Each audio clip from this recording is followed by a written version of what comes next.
कल का टॉपिक जो शुरुआत किया था शायद बक्सर के परिणाम को लेकर चर्चा की जाएगी। संधियों को लिखा जा रहा था। नहीं, संधि का इंट्रोडक्शन हुआ नहीं है, शायद एक आध पॉइंट लिखा होगा। पहला हाँ, शायद सेना वाला कुछ था उसमें। हाँ बिल्कुल सही।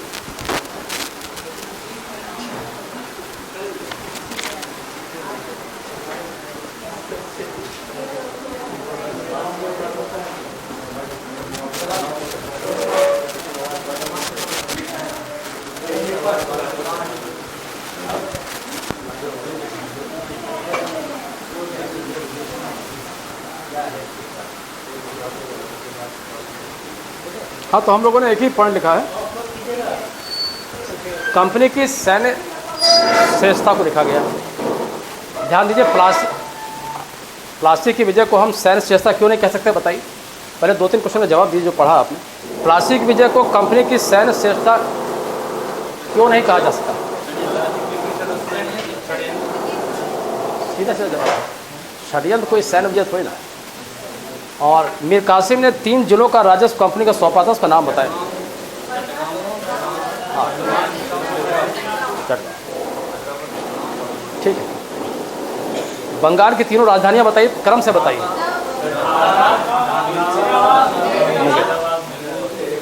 क्रम से ढाका, मुर्शिदाबाद, मुंगेर। तो ठीक है, इसमें आगे चलेंगे। तो हम लोग इलाहाबाद की संधि लिख रहे हैं। इसमें पहली संधि जो है जो बादशाह से की जा रही 12 अगस्त को। मैं तारीख क्या उसकी? 12 अगस्त सन 1765। अच्छा, 2 लाइन पहले सुन लीजिए तो अच्छा रहेगा, क्योंकि किताबी ज्ञान से फायदा। यूपीएससी की परीक्षा में क्या है, वो संधि नहीं पूछेगी संधि में क्या लिखा है। यूपीएससी पूछेगी संधि के अंदर क्या खामियां रह गई हैं, कैसे क्लाइंट ने इसको पूरा किया। तो पहले सुन लीजिए तो अच्छा रहेगा। आपने किताब में पढ़ा होगा 2 संधियाँ होती है, आपने कहा 12 अगस्त 16 अगस्त, आपने रट लिया उसको। यूपीएससी क्या पूछेगी आपसे,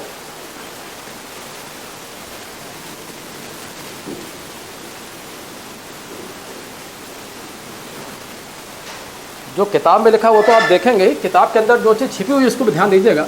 आपने कहा हमने इलाहाबाद की संधि पढ़ा है, शॉर्ट में इसको ऐसे लिखा जा रहा है। आपत्ति तो नहीं क्यों भाई, इलाहाबाद को ऐसे लिखा जाता है। अब तो प्रयागराज हो चुका है, अब तो नाम प्रयागराज हो चुका है।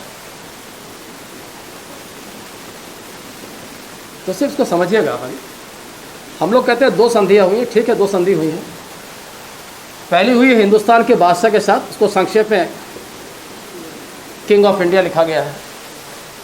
दूसरी हो रही है नवाब ऑफ अवध, संक्षेप में ऐसे लिखा जा रहा है।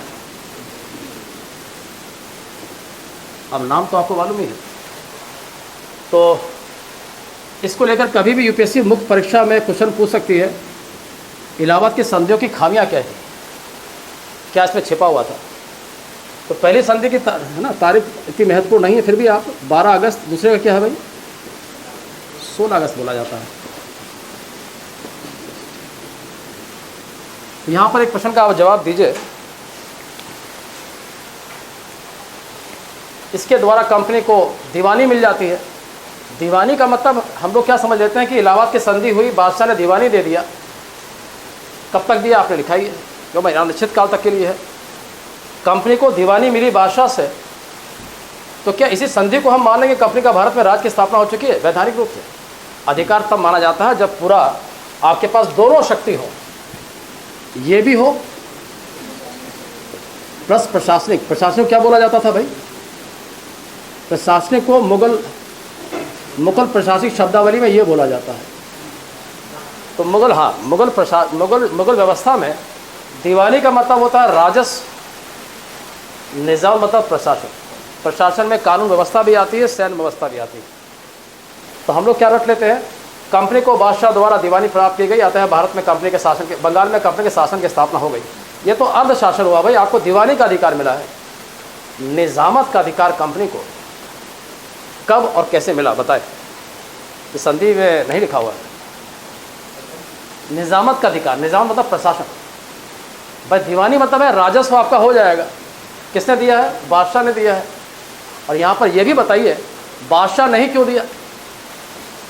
क्लाइव या कंपनी प्लासी के बाद बंगाल के नवाब से ले सकती थी, ऐसा क्यों नहीं लिया भाई? प्लासी की विजय हो चुकी है, प्लासी की विजय बंगाल की विजय है, भले वो षड्यंत्र की है, फर्जी विजय है। फर्जी में आप जो चाहे कर सकते हैं, लेकिन वो वैधानिक नहीं है। क्लाइव या कह रही कंपनी को मालूम था बंगाल की विजय एक फर्जी विजय है। फर्जी विजय में भाई आप लूट खसोट कर रहे, यही पर्याप्त है भाई, अधिकार कैसे मिलेगा? तो क्लाइव को मालूम था प्लासी के बाद हमारे पास कोई वैधानिक अधिकार नहीं है, वो तो लूट खसोट चलने दीजिए उसको, उसके पास एक मोहर का इंतजार था। और जब बक्सर का युद्ध हो चुका है, अब क्लाइव को दोबारा भारत भेजा गया कि भाई जाइए, प्लासी को आप ही ने बनाया था, प्लासी की खामियों को भी आपको मालूम है, जाके इसको सही करके आइए। और क्लाइव का भारत में इंतजार किया जा रहा है। कल्पना कीजिए युद्ध कब हुआ बक्सर का? भाई युद्ध हो रहा 22 अक्टूबर को, और इलाहाबाद की संधियां कब हो रही है आप देखें, लगभग 9 महीने का विलंब है। इतिहास में शायद ही कभी ऐसा होता होगा, युद्ध हो गया है ना, कि युद्ध हुआ है 8-9 महीने पहले, संधि हो रही 9 महीने बाद। तो कभी आपने ऐसी कल्पना की 9 महीने का इंतजार क्यों किया जा रहा है? कंपनी को मालूम है प्लासी की विजय का जो ब्रेन चाइल्ड है, जो उसका मस्तिष्क है, वो क्लाइव है। वो समय भारत में नहीं है, वो लंदन में बैठ के नीतियाँ बना रहा है कोर्ट ऑफ डायरेक्टर के साथ। उसको ज़्यादा मालूम है कि प्लासी में क्या खामियां हैं, उसको भारत भेजा जाएगा। कंपनी वहाँ भी रणनीति बना रही है भारत जाके क्या करना है, क्योंकि ये 2 नए शिकार सामने आ गए हैं। इन शिकारों से कैसे बात करना, ये 2 नए शिकार कंपनी ने पकड़े हैं। इसमें पहला शिकार आप समझ रहे हैं, भारत की चाबी है। तो कंपनी ने बड़ा विलंब किया, और क्लाइव पानी का जहाज़ से आएगा, उस समय हवाई जहाज़ नहीं है। क्लाइव को आते आते भारत में मई हो जाता है, कहना वहाँ भी आधा काम रणनीति बना ली गई होगी।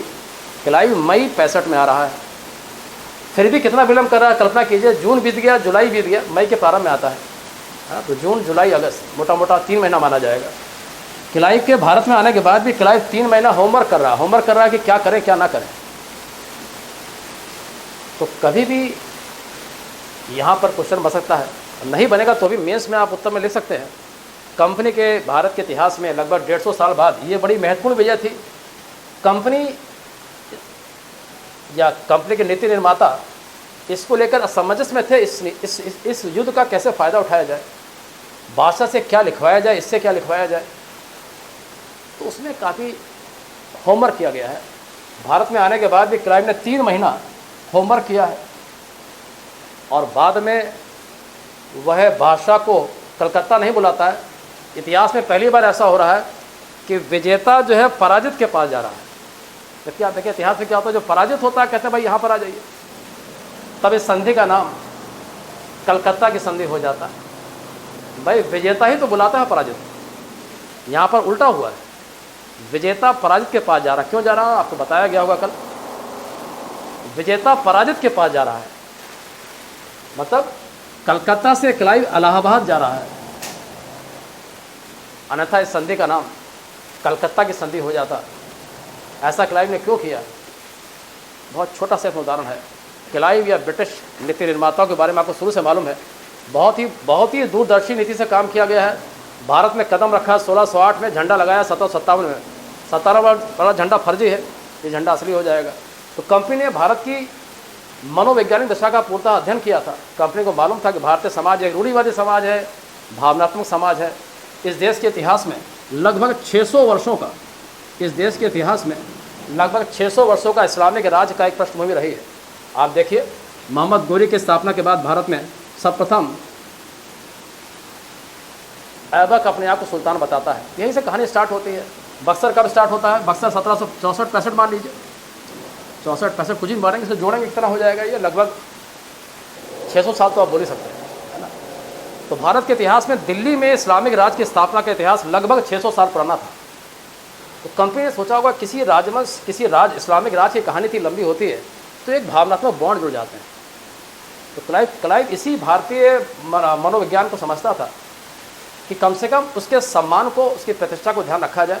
हमको तो पैसा चाहिए, उपनिवेश का मतलब पैसा चाहिए। हमको ना लाल किला चाहिए, ना हमको बादशाह बनना, हमको तो पैसा चाहिए। उपनिवेश का मतलब पैसा लाइए भाई, बाकी तो बाद में देखा जाएगा। और आपको बताया भी गया है वाणिज्यवाद का जो पहला चरण है उसमें क्या कहा गया, भाई हमको पैसा चाहिए, व्यापार चाहिए, राजपाट रखिए, हमें राजपाट नहीं चाहिए। तो पहले चरण में कंपनी को चिंता ही नहीं राजपाट क्या होता है। तो कहीं ना कहीं क्लाइव ने भारतीय मनोविज्ञान को या भारतीय भावनाओं को समझा था, और शायद उसने बड़ा शोध किया होगा कैसे काम करना, कहीं भारत में विद्रोह ना हो जाए। तो वो सम्मान को भी रखना चाहता है, और कलकत्ता से इलाहाबाद की ओर जाता है। बादशाह से वो कहता है हमको दीवानी दे दीजिए। चाहता तो मीर जाफ़र से मांग लेता, भाई बंगाल में मीर जाफ़र इस समय है, क्यों? बक्सर इस समय कौन था? मीर जाफ़र था, मीर जाफ़र ही होगा इस समय। अरे मीर जाफ़र की मृत्यु कब होती है? फरवरी 65 में हो जाती है। फिर भी बक्सर के समय तो था ही वो। क्यों भाई? बक्सर के समय कौन था नवाब? आपने कहा मीर जाफ़र। मीर जाफ़र की मृत्यु होती है फरवरी। अंडरस्टूड है? अगले तुरंत बाद 2-4 महीने बाद, 4 महीने बाद ही हो जाता है। तो फरवरी के प्रारंभ में ही मीर जाफ़र की मृत्यु हो जाती है। अरे क्लाइव अभी भारत में नहीं पहुंचा, लेकिन फिर भी कंपनी चाहती है तो आकस्मिक रूप में कहती है लाइए लाइए, हड़बड़ाहट में लाइए, पैसा लाइए भाई, हम यहाँ का सब कुछ है। कंपनी को मालूम हड़बड़ाहट नहीं करना है, भले टाइम लग जाए, 7, 8, 9 महीना जो भी लग जाए। तो क्लाइव जब भारत आता है तो फिर दोनों से विचार विमर्श करता है क्या करना है क्या नहीं करना है। लेकिन ध्यान रखिएगा, कंपनी ने बंगाल में फरवरी 1765 में ही मीर जाफ़र की मृत्यु हो जाती है। मीर जाफ़र का जो पुत्र है, जिसका नाम आपने लिखा होगा अंतिम नवाब, नजम-उद-दौला। अंतिम नवाब क्यों बोल रहे हैं? क्योंकि उसके बाद फिर कठपुतली शासन आ जाता है, मतलब बंगाल में व्यवस्था आ जाती है। बंगाल का इस समय नवाब मीर जाफ़र की मृत्यु के बाद किसको बनाया गया है? नजम-उद-दौला को। इसी शर्त पे बनाया गया था कि भाई आपको गद्दी पे बैठाया तो जा रहा है, लेकिन निज़ामत आप कंपनी को सौंप देंगे, निज़ामत आप कंपनी को सौंप देंगे। तो यहाँ ध्यान दीजिएगा, फरवरी के महीने में नजम-उद-दौला को इसी शर्त पर नवाब बनाया गया था कि वह कंपनी को निज़ामत की शक्ति को देगा। भले अप्रत्यक्ष रूप से कंपनी ने इसका उपयोग अभी नहीं किया है, कब करेगी? 72 में करेगी। कुल मिला के आप ये मान में बैठा लीजिए, कंपनी को निज़ामत का अधिकार दीवानी से पहले मिल गया। कैसे मिल गया? आपके सामने लिखा हुआ है। ये संधि कब हो रही है? अगस्त में हो रही है। भाई आप तारीख मत याद रखिए, लेकिन महीना तो याद ही रखिए, अगस्त 65। ये क्या लिखा है? फरवरी 65।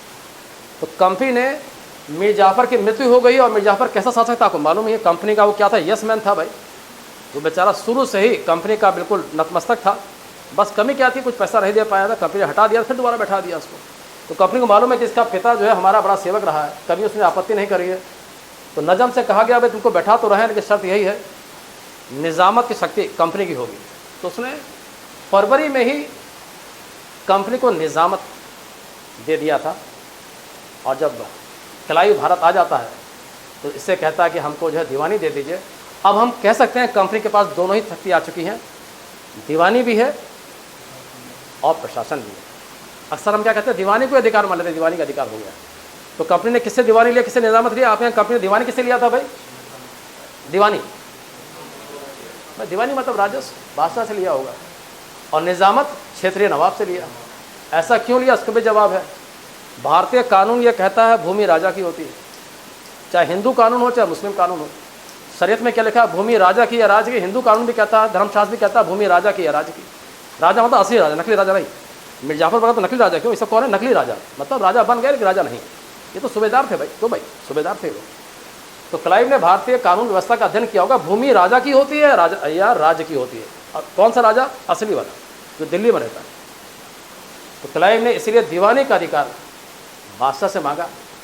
और प्रशासन तो क्षेत्रीय हो सकता है। क्यों भाई? प्रशासन क्षेत्रीय नवाब के पास था, जो भी सूबेदार होंगे। इसलिए कंपनी ने प्रशासनिक या निज़ामत का अधिकार क्षेत्रीय नवाब से मांगा। कंपनी को मालूम था किससे क्या अधिकार मिल सकता है। नहीं तो क्लाइव इससे क्या कहता? मुगल बादशाह से क्या कहता? हमको आप निज़ामत भी दे दीजिए। क्लाइव को मालूम है कि क्षेत्रीय नवाब अर्ध स्वतंत्र हो चुका है। क्यों भाई? कब हो चुका है? मुर्शिद कुली खां के समय से। तो ये हम क्षेत्रीय नवाब से मांग लेंगे। हाँ, भूमि राजा की होती है या राज्य की होती है, राजस्व अधिकार राजा का होता है। क्यों भाई? पूरे मुगल काल में, पूरे हिंदू काल में आप देखें, राजस्व अधिकार राजा का होगा। चाहे वो मंदिर की आय हो चाहे किसी की आय हो, उस पर राजा का अधिकार होगा। हाँ, क्षेत्रीय प्रशासन अर्ध स्वायत्त हो सकता है। तो बंगाल चूंकि अर्ध स्वायत्त हो चुका था, तो कंपनी को लगा कि भाई निज़ामत मांगने से, निज़ामत किससे मांगेंगे? क्षेत्रीय नवाब से मांगेंगे। तो माइंड में बैठा लीजिए, हम लोग क्या सोचते हैं? दीवानी का मतलब कंपनी को अधिकार मिल गया। भाई कंपनी को पैसा मिला है ना, प्रशासन कहाँ मिला है? तो कंपनी ने प्रशासनिक अधिकार, निज़ामत का अधिकार फरवरी 65 में ही पा लिया था, और दीवानी का अधिकार अगस्त में पा लिया। अब हम कह सकते हैं कंपनी के पास कोई आपत्ति नहीं है, लिखा पढ़ी हो चुकी है, दोनों प्रमाण पत्र जेब में आ चुके हैं। एक प्रशासन का है पहले वाला, दूसरा कागज़ का नाम है निज़ामत। कंपनी ने उसकी फोटो सेट कराई हुई, एक कापी लंदन में, एक कापी अपनी जेब में, एक कापी दोनों के पास, इसके पास और नवाब के पास। तो माइंड में थोड़ा सा कहते कुछ चीज़ें मालूम होती तो आपत्ति नहीं होती, कैसे लिखा जाएगा? कंपनी के पास दोनों अधिकार आ चुके हैं, दीवानी भी और, लेकिन निज़ामत पहले आया है। और माइंड में सेट कर लीजिए फरवरी 65 में जो है नज़म उद्दौला को छत्र बना, तो आप समझ गए इसका मतलब यहाँ तक ये चीज़ है। फिर हाँ, तो ये चीज़ बतानी थी कि इसको लेकर थोड़ा सा विवाद रहता है कि हम दीवानी को मानते हैं अधिकार हो गया और उसको झूठे रट लेते हैं कि भाई हाँ हो गया। भाई कैसे हो गया भाई? तो शासन का मतलब दोनों अधिकार होने चाहिए। तो मैं कहते विवाद नहीं है, क्यों भाई? ठीक है नहीं, तो अब आप लिख सकते हैं। तो आप इसी को लिख रहे हैं, पहली संधि को जो लिखा है आपने, वो सॉरी सैन्य वाला लिखा है ना भाई, कंपनी की सैन्य श्रेष्ठता को सिद्ध किया। हाँ नहीं, प्लासी ने नहीं किया था, इसने तो किया भाई। हाँ, तो समझ रहे हैं, उसमें कुछ थोड़ा सा गलत सलत भी होगा तो भी सही हो जाएगा। क्यों भाई? आपको मालूम है क्या लिखा है। प्लासी ने नहीं किया था, लेकिन हाँ मकसद निकल दिया। क्यों नहीं किया? आपने कहा उसमें षड्यंत्र था, इसमें षड्यंत्र नहीं है। उसी को जोड़ लीजिएगा, बढ़ा लीजिएगा। इस युद्ध में, हाँ उसी में पहले वाले पॉइंट में, बक्सर के युद्ध में, इस युद्ध में भारतीय तथा कंपनी, भारतीय तथा कंपनी की सेना के बीच अनुपात,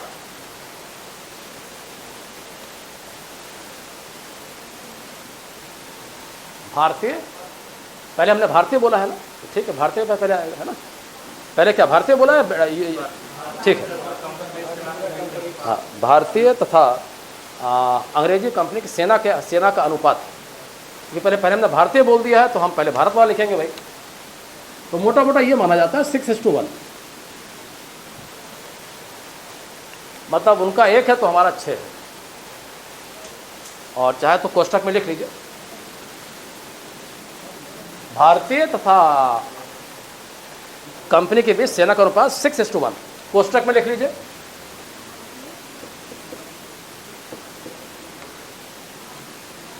कोष्टक में ये लिख लीजिए।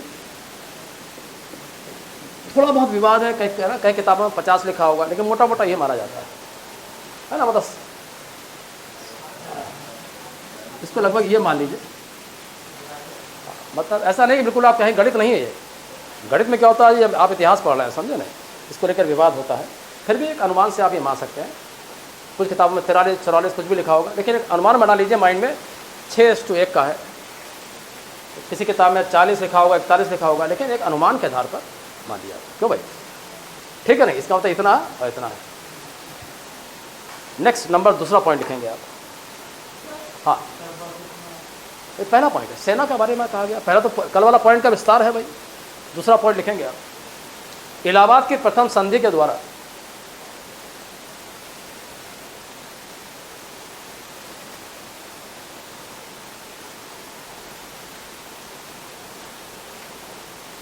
डैश कर दीजिए, इसमें 3-4 पॉइंट आएंगे, उसको आप सब क्लॉज में ऐसे लिखेंगे। इलाहाबाद की संधि के द्वारा आप 1, 2, 3 ऐसे लिखेंगे ना। संधि के द्वारा बादशाह द्वारा कंपनी की संप्रभुता को स्वीकार किया गया। देखा खिलाई, पहला पॉइंट क्या लिखवाता है, कंपनी की संप्रभुता को अंडरलाइन करिए।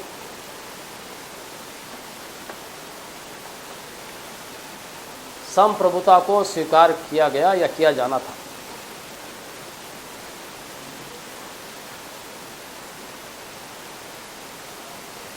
नंबर 2 पे लिख लीजिए, कंपनी को बंगाल, बिहार, उड़ीसा,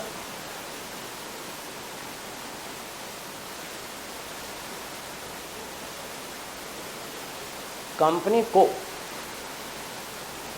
बंगाल, बिहार, उड़ीसा की दीवानी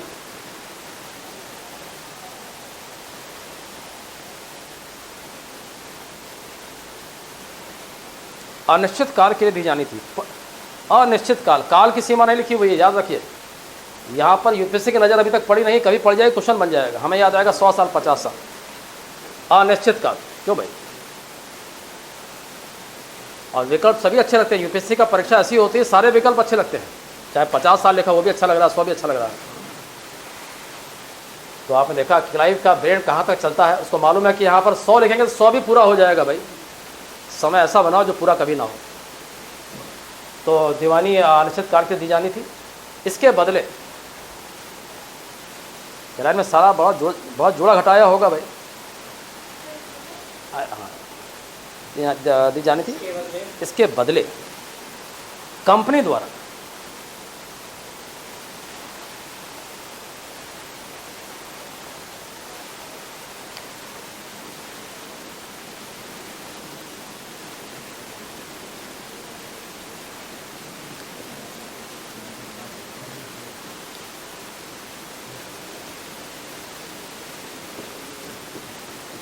ये KOI क्या होता है भाई? इसका डबल प्लस वन कितना हो जाएगा? डबल प्लस वन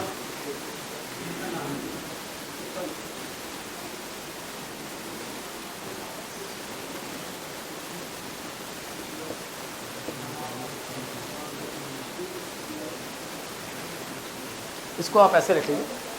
इसके बदले कंपनी द्वारा 26 लाख रुपए वार्षिक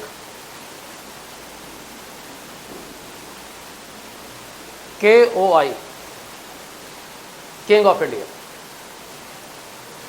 कौन है आपको मालूम है कौन है? और अगला याद ही मत करिए, अपने आप याद कर लीजिए। दुगना प्लस एक हो जाएगा,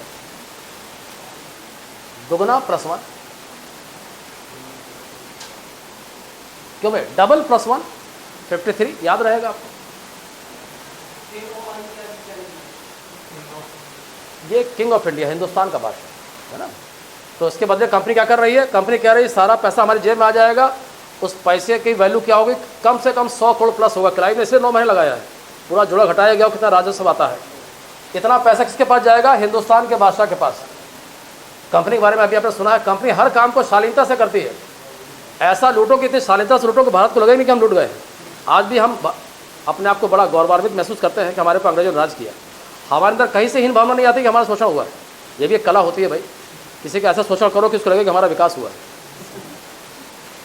तो 26 लाख रुपए एनम किसको दिया जा रहा है? हिंदुस्तान के बादशाह को दिया जा रहा है। क्यों दिया जा रहा है? क्लाइव को मालूम है ये भारत की चाबी है भाई, इसको बेचारे को खाना पीना मिलना चाहिए, जिससे आगे पीछे जरूरत पड़ेगी इसको, है ना, जरूरत है इसकी। क्लाइंट चाहता तो इसको काट देता, कहता कुछ नहीं मिलेगा भाई, जाइए घर जाइए। लेकिन मालूम है भारत में विद्रोह हो जाएगा। क्यों विद्रोह हो जाएगा? फिर क्या लिखा उसने? Double plus one. तो अपने आप याद आता है, बस इसको याद रखिए, अगला अपने आप याद आ जाता है। ये हम देंगे बंगाल के नवाब को। उस समय कौन है? मीर जाफर का बेटा है, जो भी है। क्यों भाई? मालूम है कौन है? नजमुद्दौला ही होगा। ये किसको देंगे हम?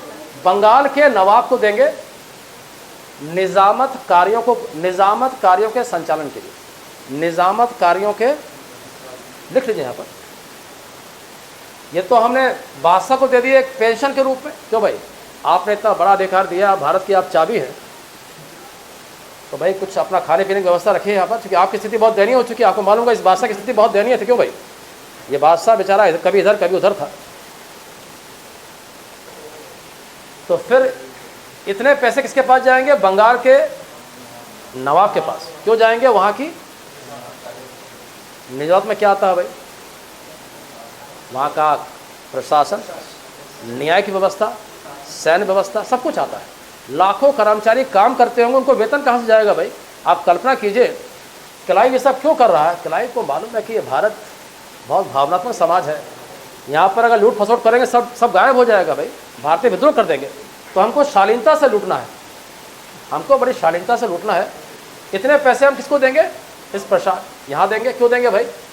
बंगाल में लाखों की संख्या में कर्मचारी होंगे, अधिकारी होंगे। आकस्मिक रूप में सारा पैसा हमारी जेब में आ जाएगा, वो बेचारे बेरोजगार हो जाएंगे और फिर वो विद्रोह कर देंगे, हमारी दुकान बंद हो जाएगी हमेशा के लिए। और अभी तो भाई हमने बीज रखा है भारत में, अभी तो 200 साल लूटना है भाई। क्यों भाई? अभी तो हमको बड़ा शांति से काम करना है। तो क्लाइव ने एक बड़ी कूटनीति पूर्वक कह सकते हैं ब्रिटिश राज की नींव को वैधानिक रंग दिया है, वैधानिक मान्यता प्रदान करी। उसने इस व्यवस्था में बादशाह को अपने अधीन कर लिया, एक पेंशन आवंटित कर दी, इसको पेंशन बोल सकते हैं। और बंगाल की व्यवस्था को चलाए जाने के लिए, अन्यथा बंगाल के लोग विद्रोह कर देते, बंगाल बिहार उड़ीसा विद्रोह कर देता। क्लाइव को मालूम है कि अभी किसी को लगना नहीं चाहिए कि हमारे पास चाबी आ चुकी, अभी चलने दो, चल रहा है। इसको जोड़िए कितना हो जाता है?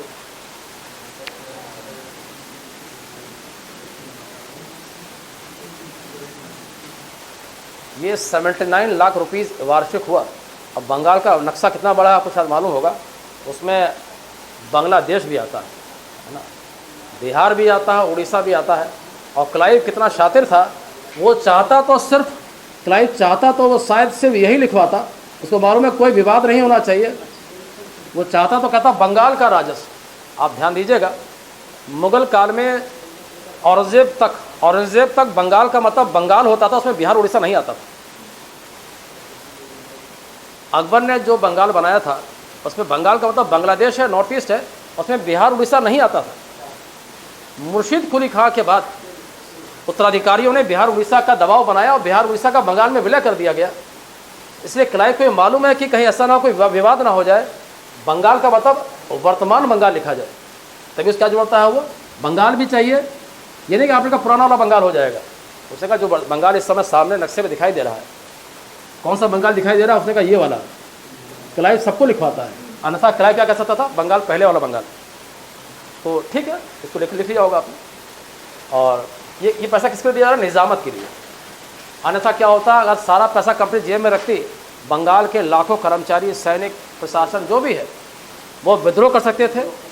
क्यों भाई, और कंपनी का तो अभी बीजारोपण हो रहा है भाई। और ये क्लाइव का मस्तिष्क, उसको मालूम है कि भारत की चाबी इतनी आसानी से नहीं मिलेगी, इसको बड़ी बुद्धिमानी से काम करना है। भारतीयों को कहीं से हवा लेनी चाहिए कि हमारा तख्ता पलट हो चुका है। तो इसका मतलब आप समझ गए होंगे। ठीक है, अगला पढ़ लें। इसी में बादशाह को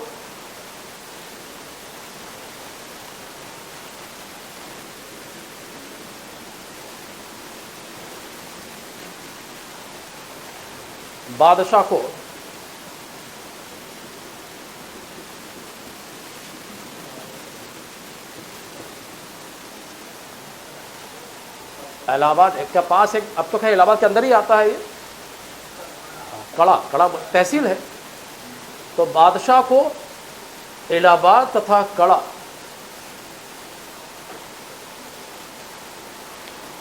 का भूक्षेत्र भी दिया जाना था।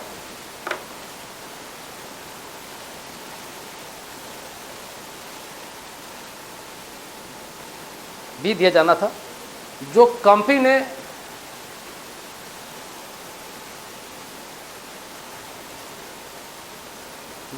ने अवध के नवाब से लेकर बादशाह को हस्तांतरित किया।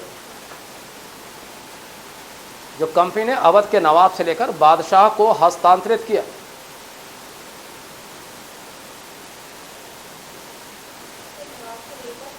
बादशाह को दिया जाना था।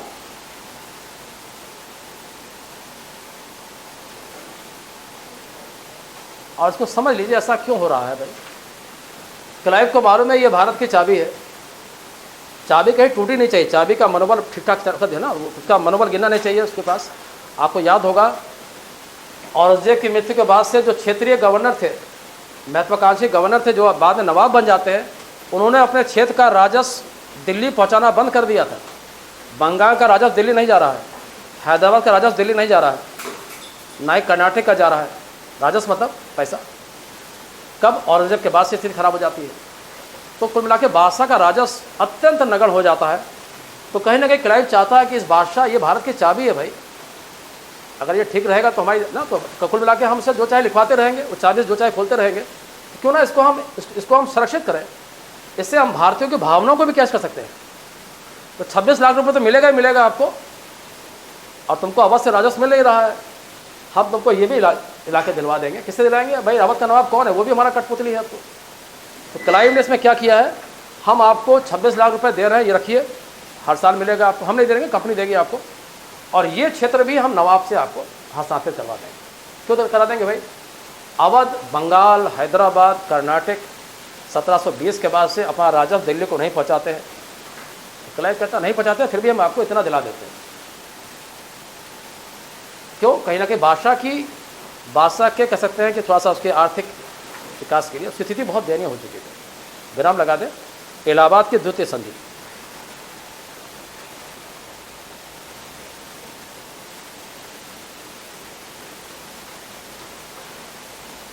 अगस्त 65। नवाब कौन था भाई, ये सब तो नाम आपको तुरंत याद होना चाहिए ना। शुजाउद्दौला, अक्सर लगता है सिराजुद्दौला होगा, सिराजुद्दौला बंगाल का नवाब था प्लासी। यहाँ क्या हो जाएगा भाई, शुजा-उद-दौला।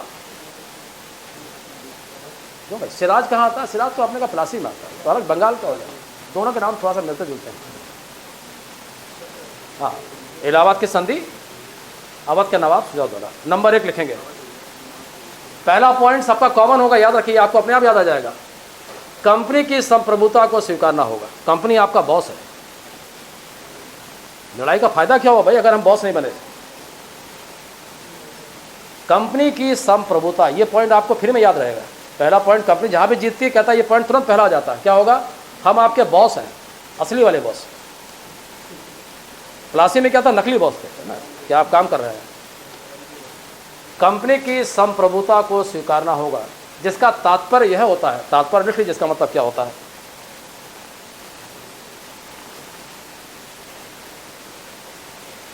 जिसका तात्पर्य यह होता है कि नवाब कोई स्वतंत्र नीतिगत निर्णय नहीं ले सकेगा। नवाब कोई स्वतंत्र नीतिगत निर्णय, छोटे मोटे ले सकते हैं आप,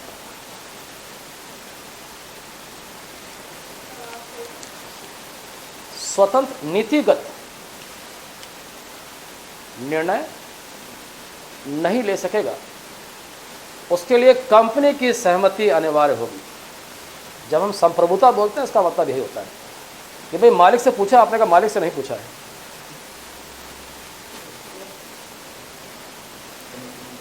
कंपनी की सहमति अनिवार्य होगी। तो माइंड में बैठा लीजिए, जब हम संप्रभु बन जाते हैं तो हम, जो संप्रभु बनता है वही फैसला लेगा। ये कहते हैं भारत एक संप्रभु राष्ट्र है। भारत अपनी नीतियों किसी देश से नहीं गाइड करेगा, अपनी नीति खुद बनाएगा। भारत अगर संप्रभु नहीं है तो आपकी नीति अमेरिका बनाएगा या ब्रिटेन बनाएगा। संप्रभुता मतलब ये होता है। और एक लाइन और सुन लीजिए तो और क्लियर हो जाएगा। संप्रभुता का मतलब, कोई भी आपके राज्य के अंदर कोई भी नीतिगत फैसला होगा तो कंपनी, आप सलाह दे सकते हैं, कंपनी मोहर लगाएगी तभी होगा। ये संप्रभुता कहाँ तक जाती है, सपोज करिए बादशाह के नवाब की मृत्यु हो गई, जो है ना, समझिए, मान लीजिए नवाब मर गया। आपने कहा भाई राज का असली मालिक कौन है, आपने कंपनी है। नवाब के मरने के बाद कंपनी फैसला करेगी कि कौन असली वारिस है, कौन नकली वारिस है। कंपनी मोहर लगाएगी, कागज देगी, प्रमाण पत्र देगी, आप गद्दी बैठ जाएंगे, क्योंकि मालिक असली कौन है। तो संप्रभुता का मतलब होता है उस राज्य का वैधानिक अधिकार उस कंपनी के पास जा चुका है। हाँ, आप एक कलम चलाने की ताकत रखते हैं, लेकिन सारा काम नीतिगत फैसला कंपनी करेगी। ये यहाँ तक है संप्रभुता कि अगर नवाब की मृत्यु भी हो गई है, नवाब अपनी मर्जी से मरने से पहले अपना वारिस घोषित तो कर सकता है, उसको माना जाएगा नहीं माना जाएगा कंपनी बताएगी। तो संप्रभुता किसे कहते हैं, इसका तो हर जगह उसका हस्तियत होगा। इसी को जोड़, चाहे इसी में जोड़ के लिख लीजिए। तथा नवाब को, ये पॉइंट बड़ा ही इंपॉर्टेंट है और अभी तक यूपीएससी की नज़र इस पर नहीं पड़ी है।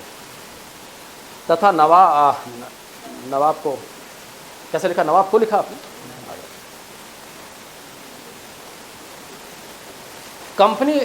कंपनी का एक राजदूत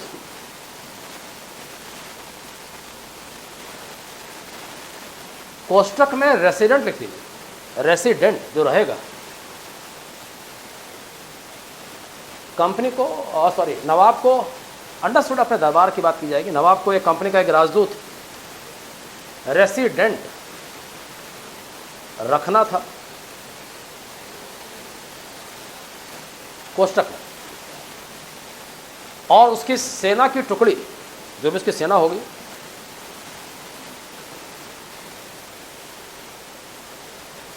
उसकी सेना की टुकड़ी